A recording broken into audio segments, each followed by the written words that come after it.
Tonight's news focus, Kuching Waterfront New Year's Eve celebration vibrant and full of colour. Moral values the core of Sarawak's development towards 2030. Sarawak still needs more local doctors.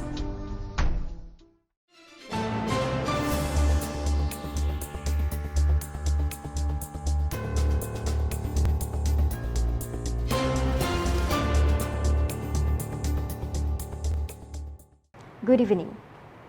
The 2025 New Year's Eve celebration at the Kuching Waterfront was grand and lively despite heavy rain, which did not deter thousands of visitors from enlivening the colourful night.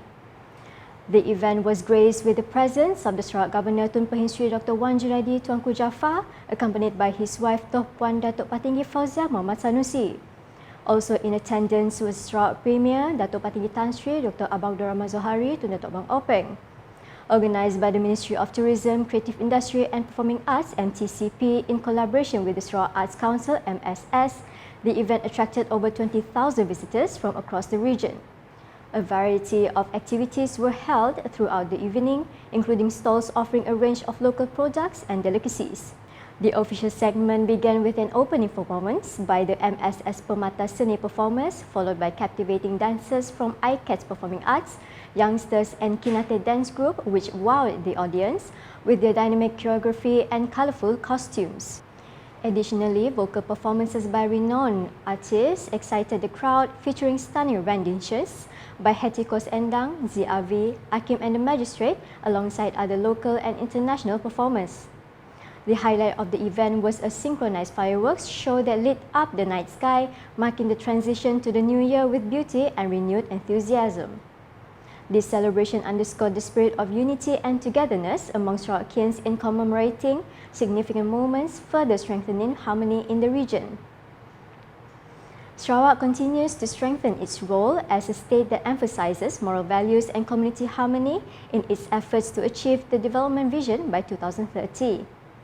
Sarawak Deputy Premier Dato' Amar Professor Dr. Sim Kui Hian said that these values, which originated from moral teachings over 100 years ago from China, now form an important foundation in a balanced and inclusive community. Moral values, and this is very important as Sarawak, as part of Sarawak nation building. And the moral uplifting society originated from China for more than 100 years ago, and in such a short period of time. Now it's more than 300 branches throughout the whole world, and they always advocate about peace in the world and so on. He said this when met by the media after officiating the launch of new organisation Ji Heng Shan Shi at Jalan Fuchau No. 1 here on Wednesday. He, who is also the Minister of Public Health, Housing and Local Government, also stressed that the application of universal moral values can reduce conflicts, chaos and political divisions at the global level. Values, then the whole world not be so hostile and so chaotic and so divisive and so political. And so that's why Sarawak, we are very blessed to have this. Looking ahead, as Sarawak going to 2030, part of the spirit of this moral uplifting is that every time there's one function. In addition, he also pointed out that the development of the state should not be centered on material wealth alone, but should be based on a strong foundation of human values. In the meantime, he thanked all parties involved in fueling moral development in Sarawak, Malaysia and China, especially in conjunction with the opening of the organization's 27th new branch in Sarawak, which symbolizes a commitment to peace and common prosperity. Sarawak currently has 4,600 doctors serving throughout the state, but most of them are not Sarawakians. Sarawak Deputy Premier Dato' Amar Professor Dr. Sim Kui Han said that of the total, 4,000 doctors work under the Ministry of Health Malaysia (MOH), while the other 600 work in the private sector. Because we are very small, because we only have 4,600, about 4,600 doctors in Sarawak. Out of that 4,600 doctors, right, 4,000 is in Ministry of Health, and only 659, according to the latest statistic, is in private.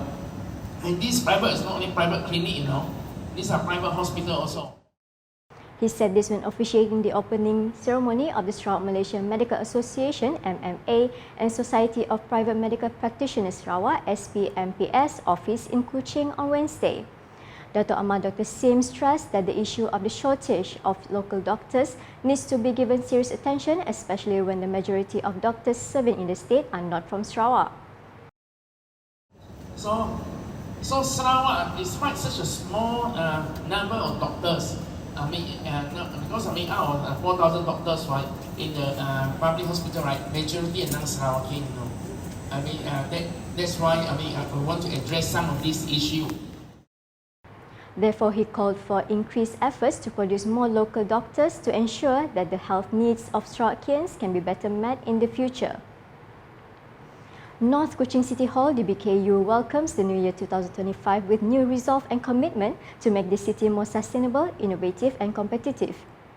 DBKU Mayor Dato' Hilmi Othman emphasised the importance of close collaboration between the state government and the public to achieve sustainable city aspirations in line with the post-COVID-19 development strategy (PCDS 2030).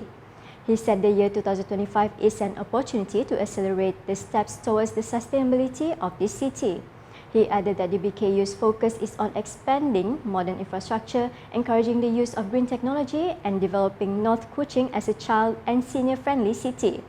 He said this in his 2025 New Year message on Tuesday. According to Dato' Hilmi, various sustainable development initiatives have been implemented under the leadership of the Premier of Sarawak, Dato' Patinggi Tan Sri Dr. Abang Rahman Zohari dan Dato' Abang Openg, including strengthening urban infrastructure, promoting green economy, improving public services and ensuring that the social welfare of the community continues to be maintained. He also outlined the important role of the DBKU in preserving the environment through responsible development and maintaining the balance of the urban ecosystem. In addition, digitalization initiatives and green economy growth are among the main agenda to ensure Northern Kuching remains relevant at the national and global level. This year, he said DBKU aims to further strengthen this achievement by making Northern Kuching a clean, beautiful, safe, smart and sustainable city. With new spirit and the solid support of all parties, DBKU is convinced that the vision of making Northern Kuching a sustainable and progressive city can be realised.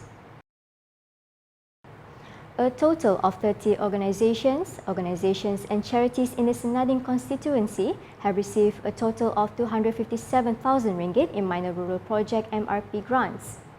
Transport Minister and Senadin Assemblyman Dato' Sri Lee Kim Shin said this distribution aims to support the activities of relevant organisations and to help implement programs that can improve the quality of life of local residents. He said this grant is expected to be able to drive the implementation of various social, welfare and community programs that will provide great benefits to society. He said this when presenting the grants during a ceremony at the Sarawak United People's Party SUPP Senadin branch in Pemaijaya on Tuesday. He added that this allocation is the last funds for 2024 and encouraged every organisation to utilise it optimally to achieve their planned objectives. Dato' Sri Lee reiterated that the MRP grants complemented the government's efforts in community development and allowed recipients to implement programs that are in line with the state's development agenda. And that's the English edition with me, Didi Nursyafiqah. More news can be found in our official portal, ukas.sarawak.gov.my and social media platforms including Facebook and YouTube. We end the UKAS Bulletin today with displays of the New Year 2025 celebrations at Kuching Waterfront. #Sarawak Informasi Rakyat. Have a good night.